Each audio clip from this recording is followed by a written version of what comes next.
So let me. There. You can hear me now, right? It went to the internal mic for some reason. All right, Caroline is good. It's showing me that the sound is coming out, but let me know. All right. So then I'll start all over then. I'm Love Coach Dasha. Okay, good. Glad it's working. All right. I'm Love Coach Dasha, and I'm here for the women who want to stay and reconcile after infidelity. You have been cheated on, but this is still your person. And I don't care what the reason is that this is your person. I just believe that this is your person. I believe that he's worthy. If you say he's worthy, I believe you. If he's worth it, if he is the person that you want to spend your life with, if you would be brokenhearted to part ways after this trauma, I completely understand you because it felt like that about mine. Okay. So I am here to help you along that path. I know the secrets to getting past this. We are 16 years past the last D-Day, not the first, but the last. My husband was a serial cheater for about the first 4 or so years of our relationship. So I know what it's like to go through the entire trauma, to start to heal from it, to get your emotions in order, and then start to rebuild the relationship and rebuild the trust. I know about all of that and I know how to do it. And I want to share that with you. So you bring your questions. If you've got anything at all you want to know about today, I am here to answer all your questions. Okay. Make sure you put your comments in the comments section so I can see what you got to say. Okay. Whether you're on Instagram with me or on my Facebook or YouTube. If you are not on my Facebook group, Love After Cheating, come on over and get into the group. That's where most of the people who work with me are inside that Love After Cheating Facebook group. So come on over there. I answer questions. I post all the time. So you will have constant feedback about this healing from this trauma in the group. All right.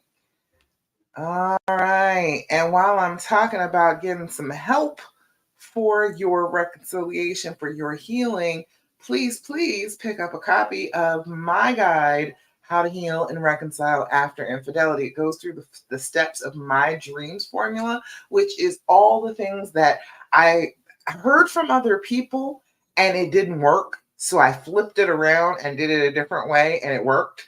And it works for everybody that tries it. So I want you to have that formula on hand so you can open it up. If you are having trouble, if you're stuck with the decision, there's plenty in there on helping you make that decision, helping you feel more comfortable with it once you get to that fear speech stage and trying to get through the fear. There is a lot in there that is going to cover just helping you get down the path, find the path, and get on the path to healing with your mate. I want you to do that. I want you to be able to be happy and healthy together again. I am very glad that I did it. I know that a lot of people will come back later on and say, oh, it's 2 years later and it's still miserable, or it's 4 years later and we're still not healing. I am 16 years later and I'm telling you, you can heal. You can get there. You can get to a much better place. You can get him to start leaving her alone. You can get there, but it starts with you. You are the main character of this story. If you do not act as the main character, then your story is not going to go the way you want it to. But as soon as you take on being the main character and going through the steps of the formula, you are going to get results from it. All right. Sassy Money Savvy, I see you over there on Instagram. Hey, girl. Lori, I see you over there on Instagram. Glad to see y'all. Glad you're here. I got if you came over to Instagram because of the sound, it's fixed over there on Instagram. I mean, on Facebook. But either way, you're here with me. As long as you're here with me, it's all good. All right. So we're going to start off with the basics tonight, the things that we always talk about. I want you to be able to heal from this trauma because that's what it is. It's a trauma. And in order to do that, there are steps that you need to take, things that you need to do that are going to start to counteract how that trauma affects your brain. We do not want this trauma to continue to affect us forever and ever. We've got to do things actively against it. All right. So the first thing that I always tell you, I'm always going to tell you, hey girl, is do your deep breathing. All right. Have you been doing your deep breathing, Lori? Sassy Money over there. Have you been doing your deep breathing? I need Caroline, have you been doing your deep breathing? I need to know. Let me know if you've been doing it on a regular basis because it works if you do it on a regular basis. If you're doing it sporadically, it's going to work sporadically. Okay. What we're doing when we do that is we are actually working on one of the effects of trauma. Trauma causes us to go into fight or flight mode. A little part of our brain called the amygdala shoots out a signal and it releases adrenaline into our system. So then our heart starts to pound, right? All sorts of stuff happens. Our chest hurt, we breathe faster, feels like something is closing up your throat, feels like your head is tight. There's a whole bunch of symptoms of it, but mostly what is happening there is your blood flow is changing in your body. That's all it's doing.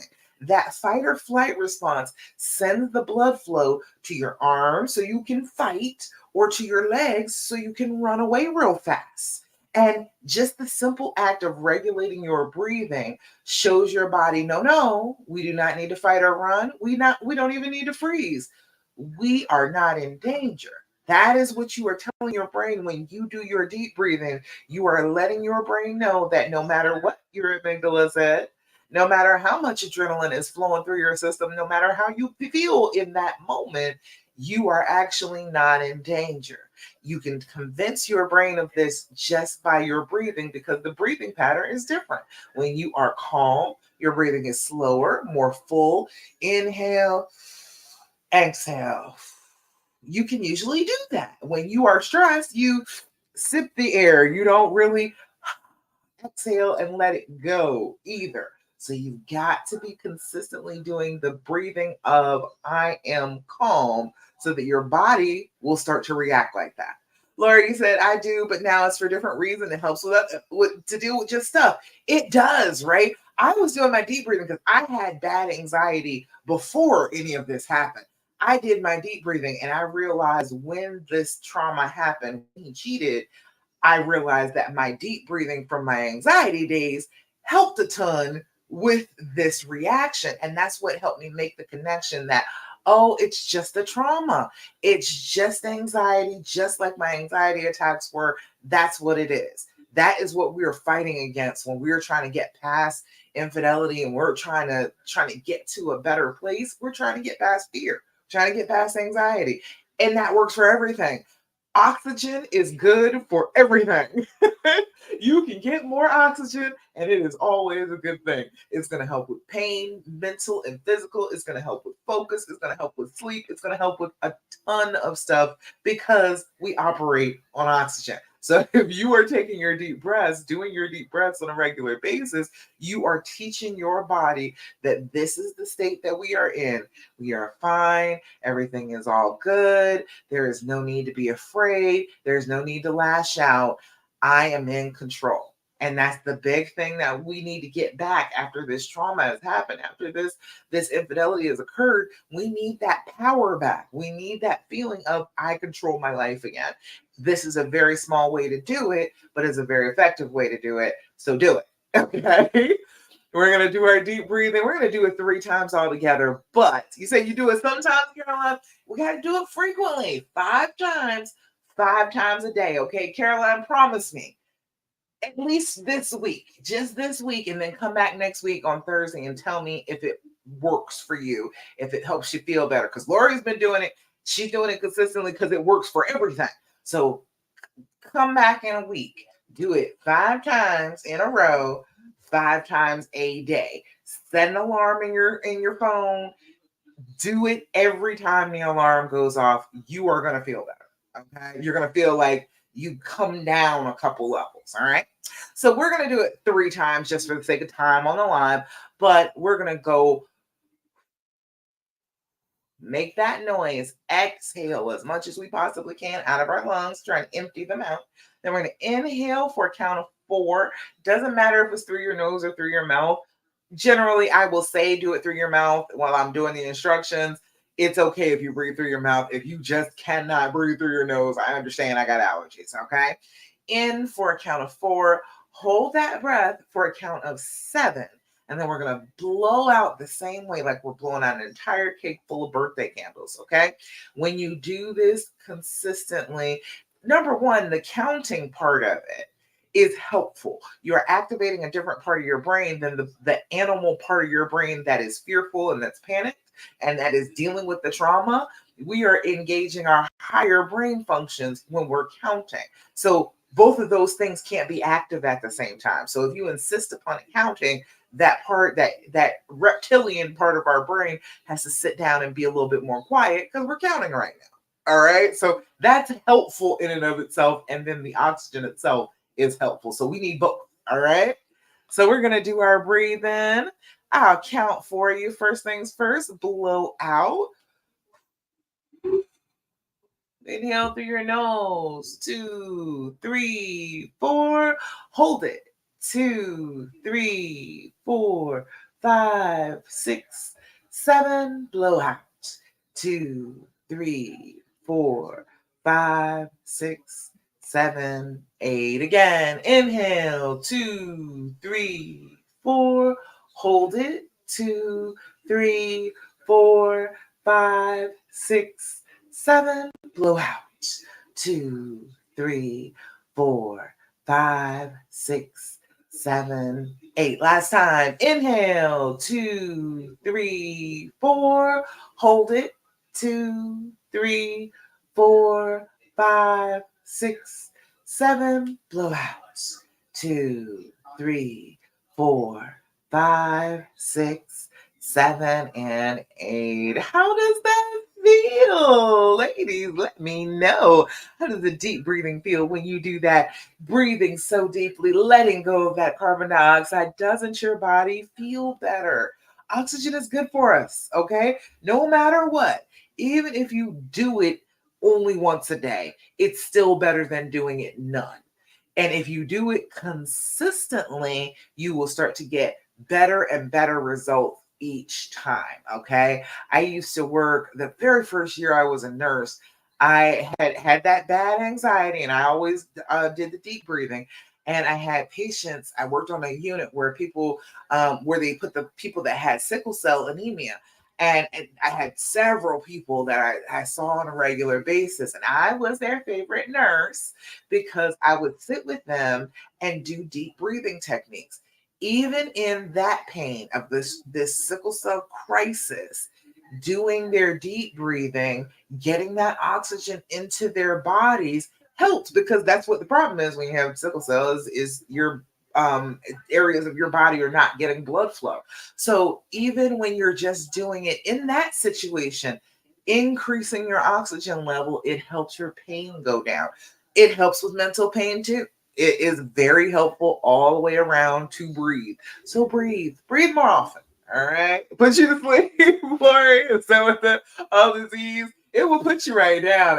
When I can lay in bed, if I just lay in bed and stare at the ceiling and do my deep breathing, I'm out by like the third time. I'm gone. Sleep. Done. All right. I could be mid count. It's almost like counting with anesthesia. You keep on counting and just all of a sudden you're just gone. It is a beautiful thing. It's an excellent thing for trying to get to sleep. And if you've had nightmares too, it's excellent for that too. If you've had nightmares surrounding this trauma, doing your deep breathing before you go to bed calms you right down, gives you fresh oxygen, keeps some of those nightmares away. Excellent stuff. Common stuff. All right. So the next thing that we're always going to talk about every time we get together, I want you to do your journaling. Have you been doing your journaling? I need you to sit down with your journal, okay? I need you to open this bad boy up. Doesn't matter what kind you use. This one, this came from Five Below, I think. And just simple lined pages. You don't even need lines. You can get dots. You can get blank pages. I don't care what you use it, just as long as you use it, okay? That's the whole point. It doesn't matter how pretty it is. Look, this is pretty, but it came from the Dollar Tree, okay? It's very watermelony. Got the pink on the outside, green on the inside. Either way, no matter what you are using, use it frequently, okay? At least 5 minutes first thing in the morning before you get up and go about your day, 5 minutes before you go to bed at night. All right. Gives you plenty of time to put those things down so you can go to sleep at night. Put them down in the journal. Tell your brain, hey, we will come back and work on these problems in the morning. It's time for bed now. The brain has to shut down. We've got to go do the reboot thing. Hey, the computer's got to shut down now. That is just part of the regular routine of maintaining this body. But I'm writing this down in the journal. We can come back to this tomorrow, and your brain will do it. Your brain will work on the issue all day long and then pick up where you left off in the morning. Excellent for getting better sleep. And then in first thing in the morning, plot your day, things that might go wrong, things that might trigger you, how you're going to handle it in the moment. You need that awareness ahead of time. So if you use your journal, you'll have that. What you need to do is the date, the time, your level of anxiety, okay?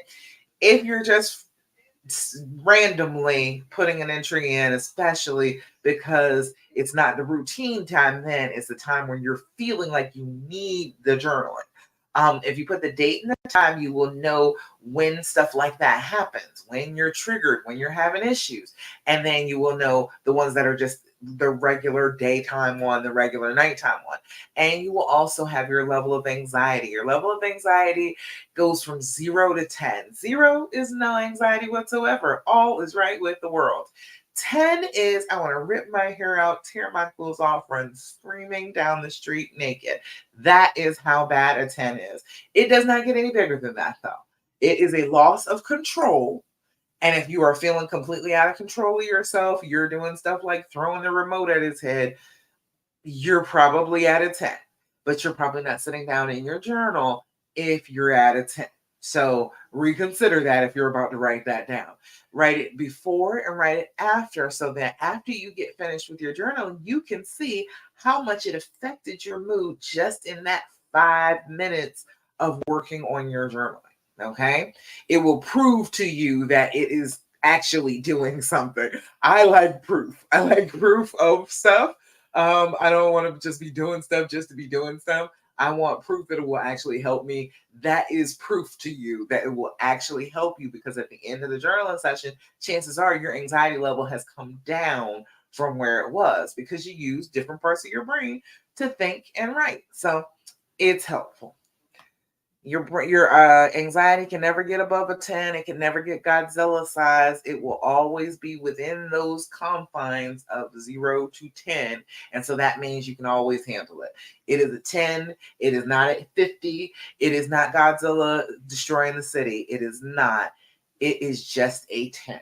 All right. It's just me losing control. It's not everything around me being destroyed. All right.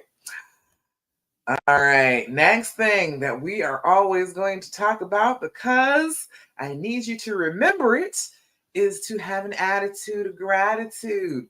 I need you to work on that daily, okay? It is one of the most important things that is going to help you heal because the pain and the trauma wants you to think everything is bad.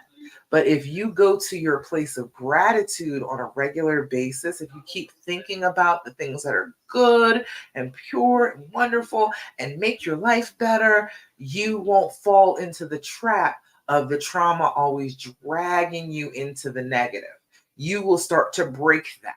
And we need to break that because when our brains get into a track, when they get into a rut and they start thinking of negative thought after negative thought after negative thought after negative thought, it actually makes an impression on your brain. There is an actual loop that is formed by your synapses and neurons and whatnot that go ahead and bring you back to those negative emotions every time you start to struggle out. So you've got to break that loop of always thinking of the negative. And it's much easier to think of something that you are grateful for than to try and just be positive.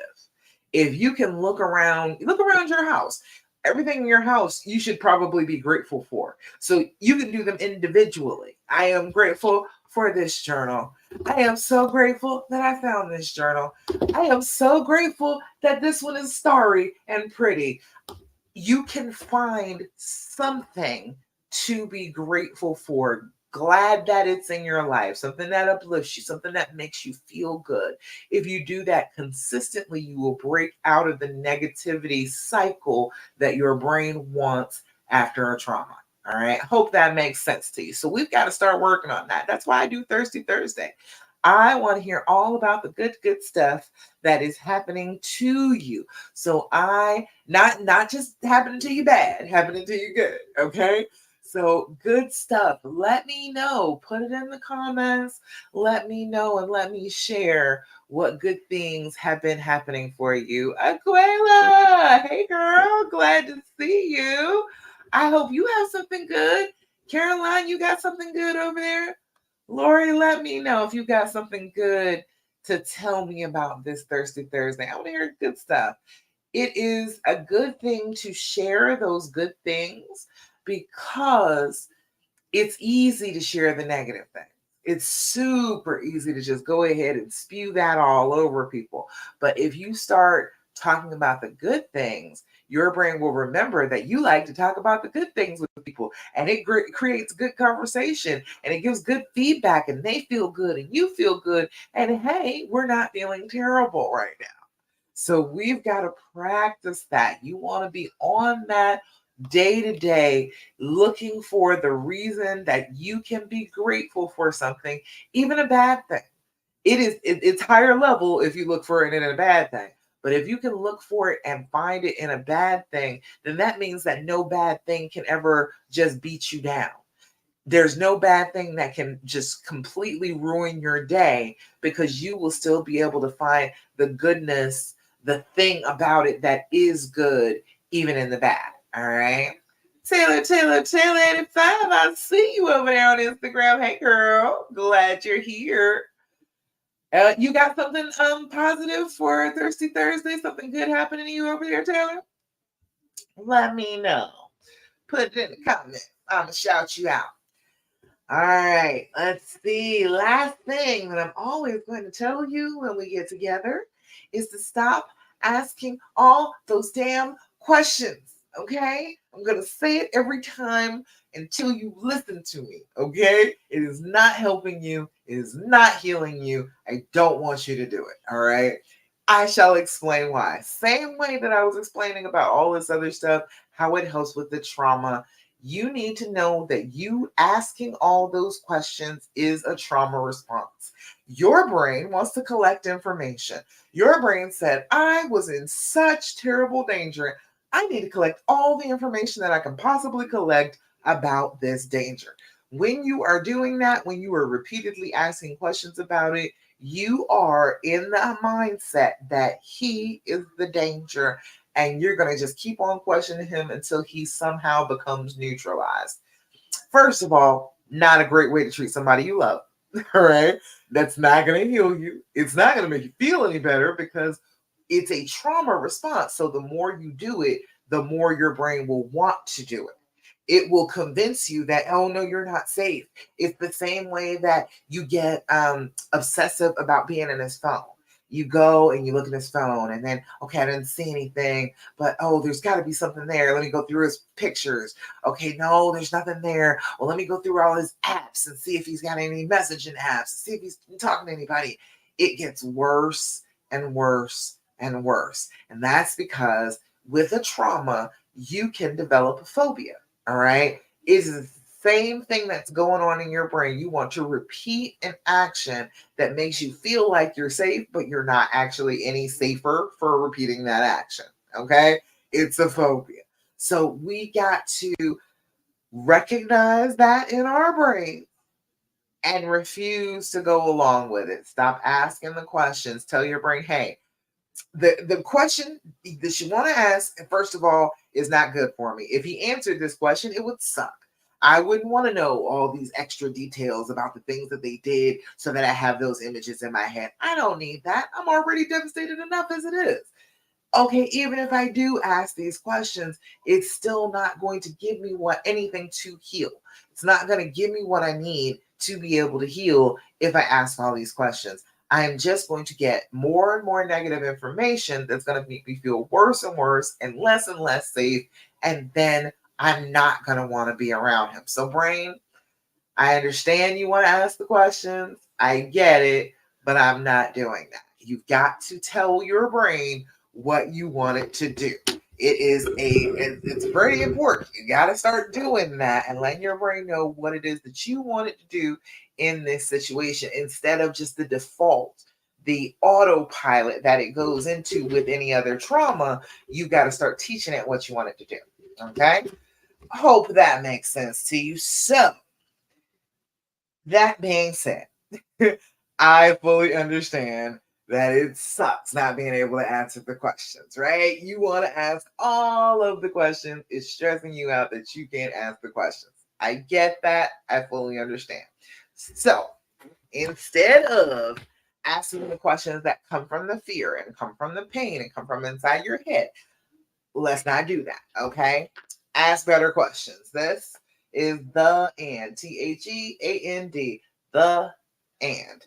This came from a company called The Skin Deep, which can be found on Amazon. Put that in, the and put it in Amazon, pops right up. And it's 199 questions. That one is the healing edition, and that's what it's for, healing questions. Instead of those negative questions you want to ask, more positive facing questions about reconnecting, about understanding one another, about showing love to each other.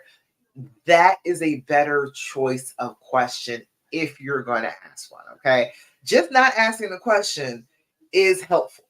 It is very helpful to do that. If you do this on a consistent basis, if you do not ask the question, you stop that cycle that is going around and around in your brain. So that in and of itself is a good thing. But if your brain is itching and you just want to ask a question, it's making you nuts. You got to say something. You want to reconnect in some way. You got to ask something. Try a couple of these questions. Much better for you. Okay. 2, 3 of these questions dealt out between the two of you and ask them back and forth. Okay. Go ahead and do 2 or 3.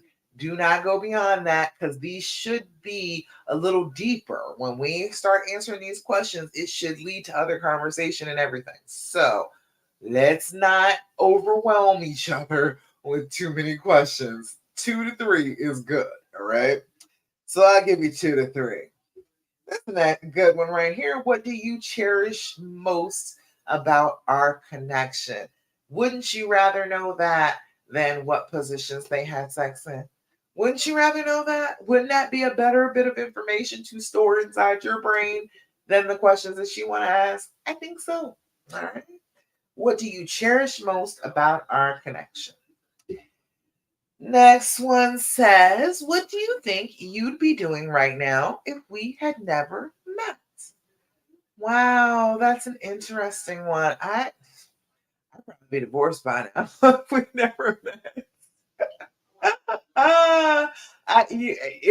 If I'd ever got married, because I wasn't too interested in getting married at all before I met my husband and before he like totally took my breath away. But I don't know. I don't know if I had gotten married at all, but if I did, I probably would have been divorced by now. I got very short patience for people. My husband is my one. He is the person that got my understanding, my patience, my compassion, my forgiveness, but I don't give it very easily. I don't know if anybody else would have got the same level that I gave to him. I don't know. It may have happened, but I don't think so. All right. So what do you think you'd be doing right now if we had never met? And then it's a good one. What do you think I'm learning from you? And isn't that a good question? That is a better question than the questions you want to ask. I guarantee. She guarantee you. What do you think I'm learning from you is a way better answer than the answer that you would get to the questions that you want to ask right now. All right. So, what do you think I'm learning from you? Excellent questions. It's a fantastic game. I don't think I've even gotten through all of the questions, even doing like 3 of them a week here. I don't think I've actually asked all the questions. I came across one last week that I'd never seen before. So it is better to be controlled if you're going to ask the questions. All right, fair enough. All right, all righty. So now I've told you all the basics, all the stuff that I'm going to tell you every time we get together because I want you to remember it and do it. I want you to remember it and do it. Let me just say again. But now it is time for some questions. You got questions for me? Let me know. Let me know what you would like me to talk about for you as far as this healing thing is concerned. All right.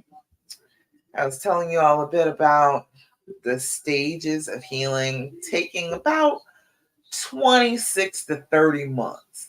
If you want to, if you really want to put a firm number on it, that's about the time it takes to get fully through the cycle. And if you're really working on it, get through the last stages and feel like you're in the last stages, around 26 to 30 months. If you go ahead and practice, if you go ahead and put yourself out there consistently, you can get there in that amount of time. The first step is the devastation step. And, we can't really do too much at that point. We're just kind of in a puddle on the ground. We have kind of melted and we are not feeling good. We are pretty boneless on the floor and all of our marbles have spread out across the floor. Devastation leads into regulation. Even animals, they may be devastated, they may be on the ground, they still want to try and get up to their feet. Soon as a horse is born, it's trying to get up on its feet. We have that in us. We are animals. We want to get to our feet. So after that devastation has happened, we are in the regulation phase. We are trying to collect our marbles up off the ground. We are trying to stuff them back in our pockets. We are trying to get to our knees. We are trying to get a shaky step to our feet. We are trying to get there and stand on our own 2 feet and get past this trauma. That is the part that I specialize in. All right. There's other parts. There is the regulation. From the regulation, we go into recreation. We change the relationship. We work on the relationship together with our honey, get to a good place. Then there's celebration. We're happy about it. We have been able to maybe close this chapter, actually flip the page and get to a new story. And then there is the inspiration phase where you can tell this story without crying and tell this story and be the light for somebody else along the path. All right. All of that I do, but I am mostly about the regulation. That is my thing. That is the thing that I want you to learn from me, is that whole phase, because that phase can take up the rest. Everything that you learn in the regulation phase of this healing will serve you as you go through the rest of the phases. The devastation phase, there's not too much you can do about that. Everybody's pretty much the same, pretty much lost it. Regulation is when you're getting back on your feet, you're getting back in control of yourself. That is what I want to help you with. Okay. That is what I specialize in. That is when you are on the edge and you are just looking like you're going to jump. I'm there to grab you by your shirt and pull you back. Okay. That is what I do with the regulation phase. I teach you what you need to know about changing your brain after this trauma has happened to you. That's what I do for you. Hopefully that will serve you. Hopefully that's something that helps you out going forward. Okay. Tilly, you said, I feel like a fraud when I compliment my husband now. He's so much better, but now I have shame that I stayed. Oh, girl, you're not the only one. So many people feel like that, but there is no shame in making your own choice for your own life.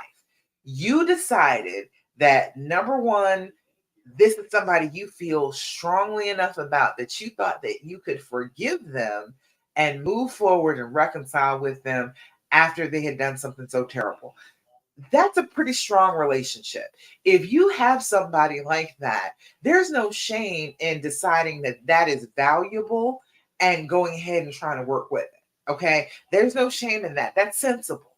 If you have found that, it makes sense to want to try to keep that. Does that make sense to you?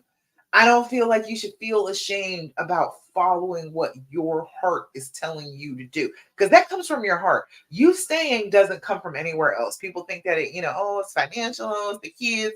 No, if you want to stay, it has to come from you. It has to come from inside here. It has to be your truth in order to live such a difficult thing. All right. So if he's the one, don't you be ashamed of that. Don't you be ashamed of having found the one, number one, because that's a really hard thing to do anyway. And then number two, feeling like I'm going to keep the one. I don't care what is going on. I am going to keep my happiness. I'm going to keep my one. That is not anything to be ashamed of. Okay. That's the first thing. Second thing is, you're not a fraud if you are telling him a compliment. If you're making a compliment to him, you are looking at him and giving him objectively his credit, his due. If it is real, it is real. All right. Your trauma will try and convince you that's not real. He's not really handsome. He's not really useful. He's not really helpful around the house. He's not really loving you. He's just a big old cheater. That's your brain and your trauma working. I call it a trauma monster. Hopefully, if you haven't signed up for my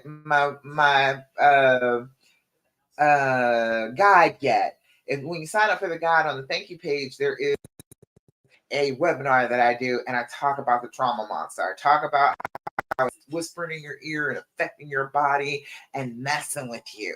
And that's what it is. It's your little trauma monster in between your ears, throwing a temper tantrum, telling you that you didn't do what I told you to do. You didn't just bail. You didn't just leave this person alone. You are not alone and miserable in a hole somewhere. So I'm going to torture you. That's what you're dealing with there. That's it. That is all it is. Do not think that it's more than that. It is the trauma response to try and make you hide, to try and make you freeze, to try and make you go away. That is what your body is doing. But that's not real. It's just an automatic response that your body throws when it considers you to be in any danger. You got to just tell your brain, I'm not in any danger. I am awake and aware, and I am in control of my life, and I made this choice. I am exactly where I want to be. And if I see a good thing about him, I'm going to be able to say a good thing about him because I live in truth. I don't live in delusion. Just because you mad at him doesn't take away the things that you can compliment him about. You know what I mean? Like I can be mad as hell at my husband, but he gonna cook some food. he gonna make sure we not hungry. Okay, I can give him that compliment that he's gonna cook us a fabulous, fantastical meal, no matter what the situation. I can be mad at him all I want to. I can still give him that compliment. So truth is truth, regardless of your feelings around it. You live in truth. That is an excellent place to live. All right. So you live in your truth. That's what you do for that. You live in the truth that, yes, I stayed. I chose that. I had my reasons for it. Deep down, I believed in this relationship, and you cling to that when your fear is trying to make you be like, no, this is a terrible idea. No, I know what the hell I'm doing. I made this choice mindfully, aware of all the problems that could come with it, aware that it was going to be a difficult path. I still chose it. I'm a bad bitch. I can do difficult things. Okay. All right, good. I'm glad, Taylor. All right. I'm glad you feel with me on that. You got to get the attitude of it because and really no matter what you do, no matter what you do in this life, there's always going to be somebody who is going to think that you're making the wrong decision for yourself. Okay. That is always going to happen. So you have to be very aware and aligned with what you really want. If I just knew that that was what I wanted, I knew I loved him from the first conversation we had 3 hours on the phone. I knew he was going to change my life the first time I heard his voice. I wanted to be close to him. I wanted to be near him. I knew we could work this out. I knew that this was my fairy tale and I was not going to miss it. I was not going to stand around and be looking around like, what happened to my fairy tale? Where's my Prince Charming? No, I found him. I'm going to continue on with my fairy tale. And it was a good choice. Because even though this terrible thing has happened. Still, he has shown me that indeed he was my prince. Indeed, he was. He is my king. We are living happily ever after in our castle, chilling. I was right. And that's what I want you to know. I don't think that you're wrong about the choices that you've made with this. I don't think you're wrong. I think if you made that choice, you were damn right about that choice. It's just a little hard to push through it sometimes. It's a little fear inducing. It is, but you were not wrong, and you shouldn't be ashamed of making up your own mind about your own life. All right. That's what I want to instill in everybody. It's hard, and that's part of that regulation is understanding how you feel about this matters. That's a huge thing. People act like, oh, your feelings don't matter. You should just kick them to the curb. It doesn't matter how you feel. It doesn't matter if this is like the love of your life. Just go ahead and leave him because he did the wrong thing. No, because first of all, no, that seems stupid. I don't want to do that. I want to have my choices, number one, and my choice is him. So nobody's gonna take it from me. Nobody's gonna make me feel bad about doing what I wanted to do in the first place. Yeah, he did wrong. Yes, he did. But we can get past that. It does not have to be wrong forever. And it hasn't been. We are 16 years later. It gets better and better and better every single year. Much improved from where we were in the beginning. So I believe in it. All right. Caroline said, I wanted it to work. It's so bad to work. I just don't think I can do it anymore. Well, talk to me, Caroline. Why you feel like you can't do it anymore? What is wrong? What is happening? Chances are it's your trauma monster too. Your trauma monster feeding you doubt, telling you that, oh well, what you want doesn't really matter because it's not that important because things can still go terribly wrong and you just won't have what you want. I would challenge that. I would challenge that thought. I feel like you absolutely should be able to and can have exactly what you want. You want it to work. Caroline, talk to him. Message me. I'm trying to tell you, I can put you on the path of getting it to work. Okay? Work with me a little bit. That's all. That's all you need. Just a little bit of help along the healing path. I can show you, I can put the big light onto the path, push you onto the path, get you started down the path. I'm trying to tell you, you can do this. All right? So you feel like you're waiting for him to change and he wants some, so maybe that is not fair. Yeah. You need to be the change that you want to see. You Once you change the things around you. Okay? Stop waiting on him to change. If you love him, just love him as who he is. Okay? Because you loved him in the first place like that. He was this person in the entire time. He is still the person that you love.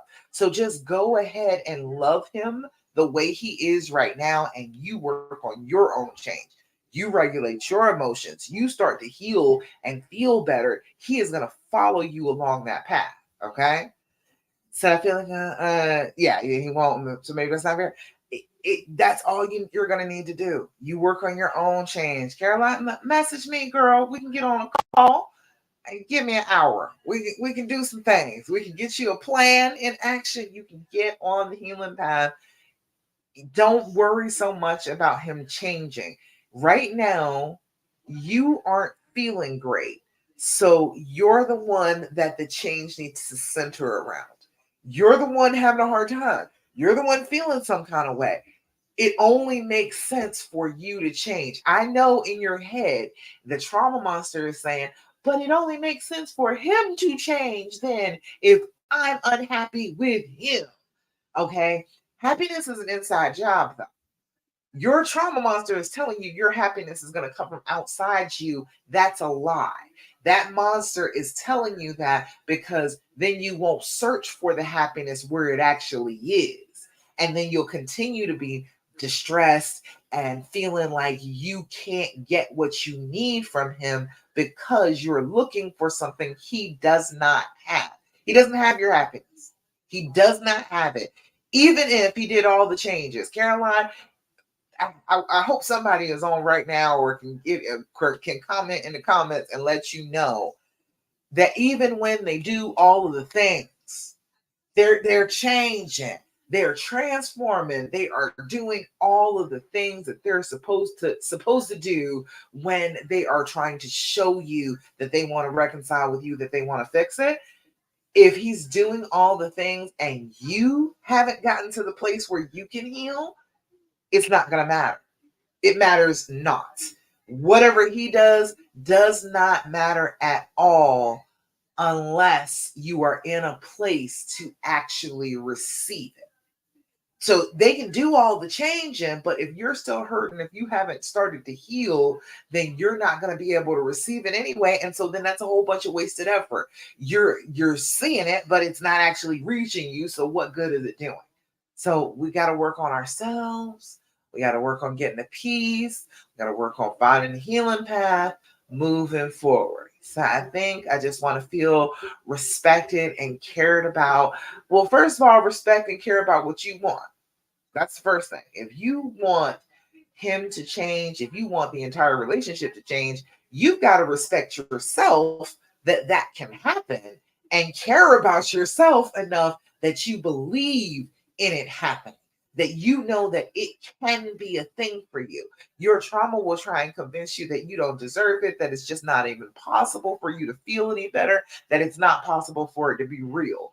If you want to start working on the respect and the caring, respect what you want, care about what you want, show that you are consistently doing that for you, and that shows everyone around you how to treat you.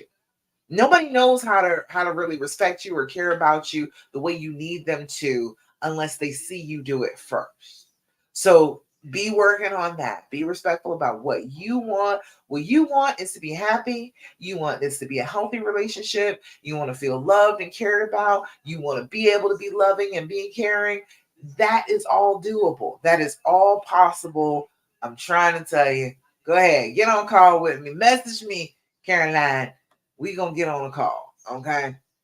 I don't have a link to my calendar. I don't know. Can I put it up? I might be able to put it up. Let me see if I can do that. But get on my calendar. Talk to me. I am here for y'all, man. Hold on. Let me see if I can put it in the comments. My booking calendar. All right. Copy that. And into the comments. I can do that. Look at that. Oh, the technology. I love it. Love it. Love it. Okay, if I can find the comments. All right, where am I? Anyway, yes, I will put this in here. And anybody else who wants to go ahead and message me, message me. I will work with you. After about 45 minutes on a call with me, you're going to feel better. That's the first damn thing. I can guarantee you that. And these calls are free, as a matter of fact. I put that in the comments. I'm pretty sure it's in my link tree on Instagram as well. Go ahead and click on the link. It says Tidy Callus for my calendar. Go ahead in there and get a call with me in 45 minutes. You're gonna feel better. You're gonna be smiling. You're gonna be laughing. You're gonna be feeling like, hey, I maybe really could heal from this. I am very good on a call. Okay, I am excellent on a call. If anybody wants to testify to that and put it in the comments that I am good on a call, that I'm going to make you feel better on a call, go ahead and put it in the comments so other people know. I'm excellent on a call. And you don't have to work with me the entire like 12-week program that I have. You don't have to work with me one-on-one, month to month. You don't have to even do that. One call with me. I'm going to give you some plans and I'm going to make you feel better on the call. All you got to do is follow through. You start following through, things are going to start to change. Things are going to start to get better. All right. It just are. That's how I roll. I'm a coach. I am going to tell you the proper plays to succeed, to win, to score. I am here for you for that. Okay. All righty. Anybody else? Anybody got any questions, comments, thoughts, complaints? Let me ask you this. I am thinking about doing a half hour like ask me anything type of situation just for Instagram. at some point during the week. So in the comments, give me suggestions for days. Tell me when would be a good day. I want it to be days and I want it to be during the day. So, tell me dates and times then. Tell me date and what time that you're sitting around and you could be listening to me or talking to me online on Instagram for like a half hour during the week. Okay. So let me know. All righty, y'all. Any other questions, comments, thoughts, complaints, anything else you want to get off your chest? Anything that I can answer for you? Caroline, I want you to feel better. I want you to feel good. I feel like you've suffered enough. I feel like you have been here, you have done the work, you have struggled, you've done enough. I feel like you need a hand up so you can get up out of the hole. I'm here for you. Okay, that's what I do. There's a little story about a woman in a hole. Woman walking around minding her business. She ends up falling into a hole. She's in the bottom of the hole. She can't get out. Walls are too steep to climb. And along comes a doctor and she says, Doctor, can you help me? I'm stuck in this hole. I cannot get out. Can you help me, please? And the doctor proceeds to write a prescription, tosses it down in the hole, and continues on about his way. And then the next person is a pastor, and the pastor comes along, and the woman in the hole shouts up, Pastor, I cannot get out of this hole. Will you help me? And he writes down a prayer and tosses it down into the hole and blesses it and walks away. And then there came a friend.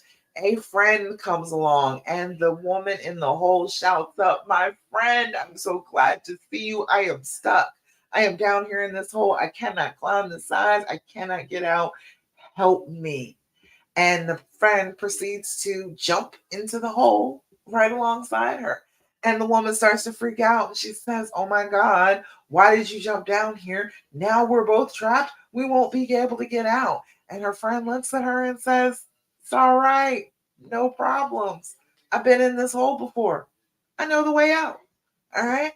That is me. I'm your friend. I will jump in the damn hole with you. Okay. I want to do that for you. I want to jump in the hole. I want to show you the way out of the hole. Okay. I know the way. I have been there. I have done it a couple times. I am positive I can get you out of the hole. That's all you need to do is reach out to me. That's all you need to do. So go on my link tree if you're on Instagram, or if you're in my Love After Cheating group. It's in the comments right after right after this video, and sign up for a call. Talk to me for about 45 minutes. See, don't I make you feel better? All righty, y'all. So coming to the end, something that I'm always going to tell you at the end every time we get ready to leave one another. I need you to be doing your affirmations. Can you do your affirmations for me, please? Hey, Joni, I see you over there on Instagram. I need you to do your affirmation. I need you to get on that. I need you to be consistent with that. I need you to go on Amazon and get yourself a deck of cards. Go and get a journal filled with them. I don't care. I don't care how you do it. I need you to be doing it. Okay. I need you to sit down with your affirmation, look yourself in the eye, and repeat it like you mean it. Hi there, the creative diva girl. Hi, girl. I see you. Glad you're here. So, what I want you to do is use your affirmations on a day to day basis. Tell yourself something good about yourself.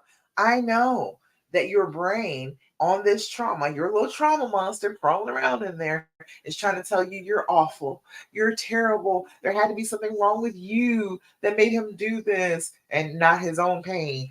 It had to be this way. It had to be you were just terrible, and that's how this bad thing happened to you.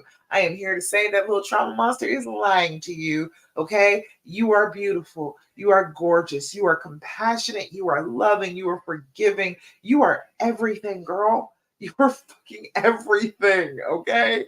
I need you to hear that and understand that, and then say that about yourself, because it beats back that trauma monster in your brain, makes it so it can't keep telling you awful things and can't keep convincing you that the awful things are real and nothing is ever going to go right again. Okay. We need that. We definitely need those consistent kind words to ourselves so that our brains do not believe the negative about ourselves all the time, especially feeling shame. Like Taylor said, feeling shame about staying, feeling like you did something wrong. You did not. You did not at all do anything wrong in loving, in forgiving, in welcoming, compassion. You didn't do anything wrong doing that. That is a good thing to do. That is a beautiful, wonderful, loving thing. You're not wrong for it. Okay. So you've got to convince yourself. You've got to be telling your brain that no, no, no, no, it is not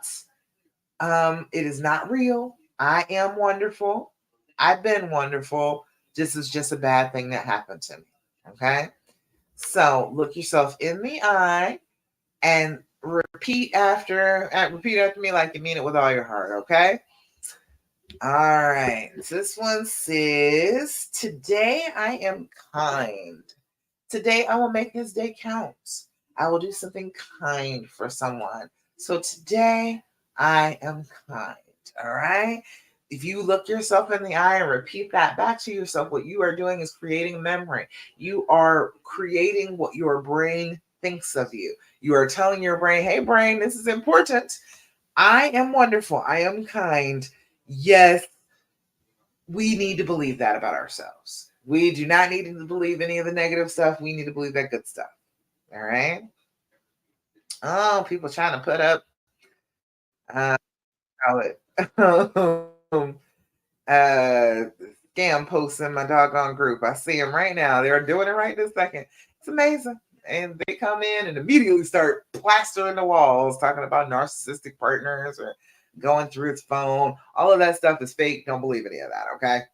All right. Please don't. Please don't give any of these people your information. I promise you, they are going to steal from you. They are going to take all of your stuff. So she is banned.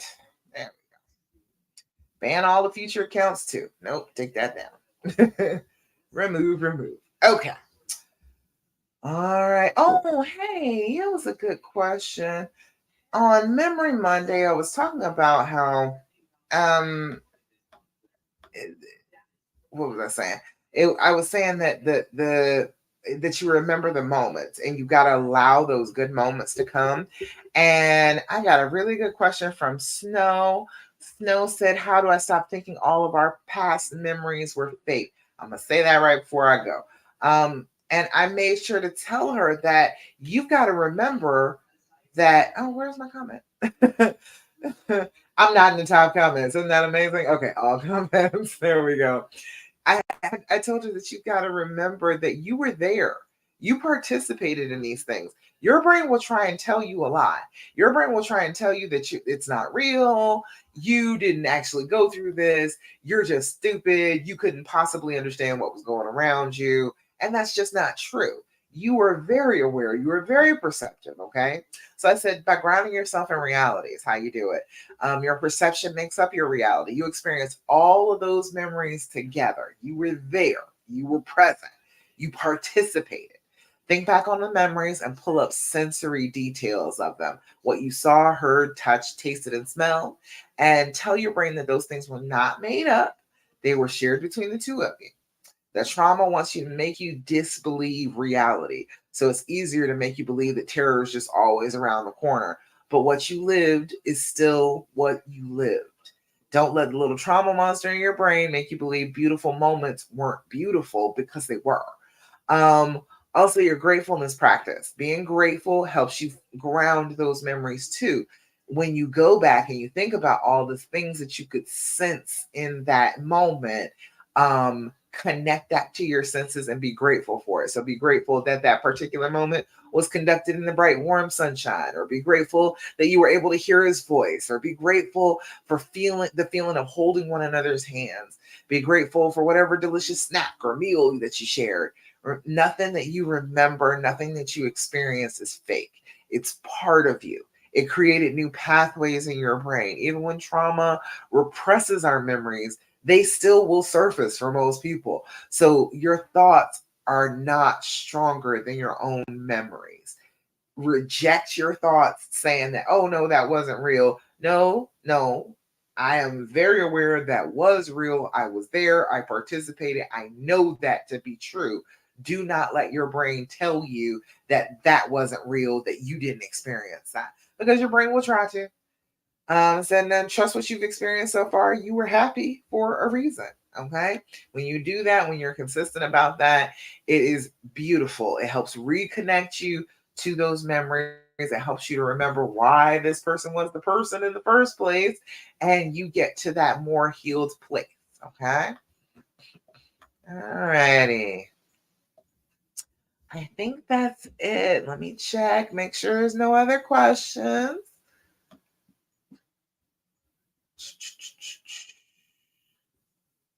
All right, don't see anything else thus far.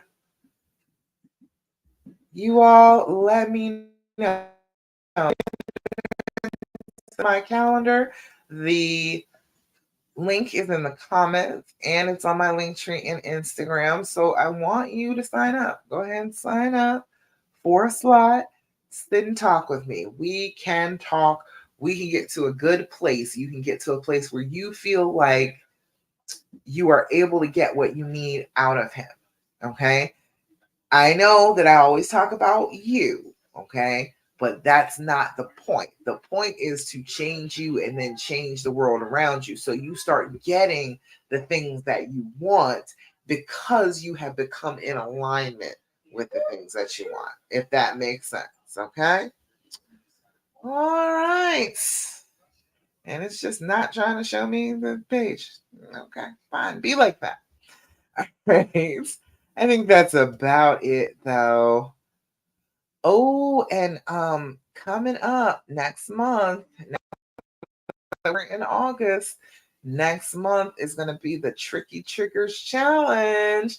You will see some links for that pretty shortly here. So I want you to go ahead and be thinking about signing up and participating for a week with me for the Tricky Triggers Challenge. You want to know about the triggers? You want to know how they affect you, how they affect your body, how you can overcome them, how you can stop them in their tracks. I got answers for that. I got answers for that in the Tricky Triggers Challenge, okay? So hashtag tricky if you are interested in signing up for the Tricky Triggers Challenge. Let me know. Give me a head count real quick of who is going to be interested in joining me for that, all right? All righty, y'all. That's about it. Thank you so much for joining me for the Healing Hour Live. I'll be back again next week, 9 p.m. Eastern Standard Time, right here. Same bad time, same bad station for the Healing Hour Live. Until then, get on a call with me, get my guide, How to Heal and Reconcile After Infidelity, and start to implement some of the things that I've taught you. It will work. All right. Okay, y'all. That's it. I will talk to you again next week. Bye. Bye, Instagram. There we go. And bye over here on Facebook and YouTube. Bye.